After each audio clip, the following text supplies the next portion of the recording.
আজকে বাড়িতে বানিয়েছি চিকেন ব্রেড রোল। খুব সহজেই বাড়িতে বানানো যায়, ওভেন ছাড়া বানিয়েছি। চলো রেসিপিটা শুরু করি। নিয়ে নিয়েছি 1 কাপ ময়দা, চিনি, ইস্ট, লবণ দিয়ে ভালো করে ময়দাটাকে মিশিয়ে অল্প অল্প দুধ দিয়ে একটি ডো বানিয়ে নেব।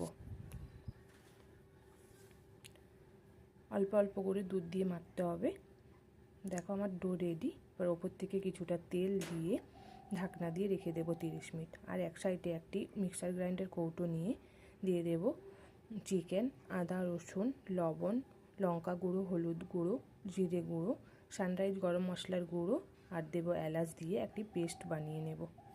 আর এক সাইডে একটি কড়াইয়ের মধ্যে কিছুটা তেল গরম করে পেঁয়াজ কুচি, ধনেপাতা কুচি দিয়ে ওই চিকেনের পেস্টটাকে দিয়ে ভালো করে ভেজে নেব।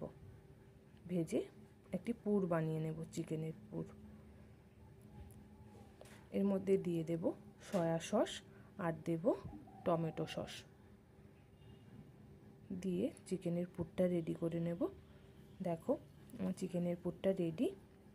আমার মেখে রাখা ময়দাটাকে নিয়ে কি সুন্দর ময়দাটা ফুলে গেছে।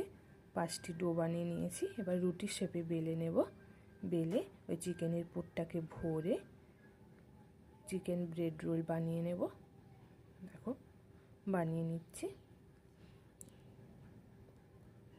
এই একইভাবে সবগুলো বানিয়ে নেব।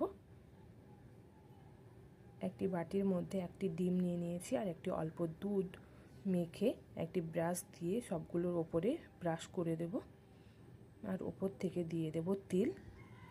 একটি প্লেটের মধ্যে কিছুটা তেল দিয়ে ব্রাশ করে একটি পেপার বসিয়ে সব ব্রেডগুলোকে দিয়ে ঢাকনা দিয়ে আর একটি কড়াইয়ের মধ্যে কিছুটা লবণ আর পেপার দিয়ে স্ট্যান্ড বসিয়ে প্লেটটা বসিয়ে ঢেকে 1 ঘন্টা ব্রেক করে নেব। ব্রেক করে নিলেই রেডি। দেখো চিকেন ব্রেড রোল।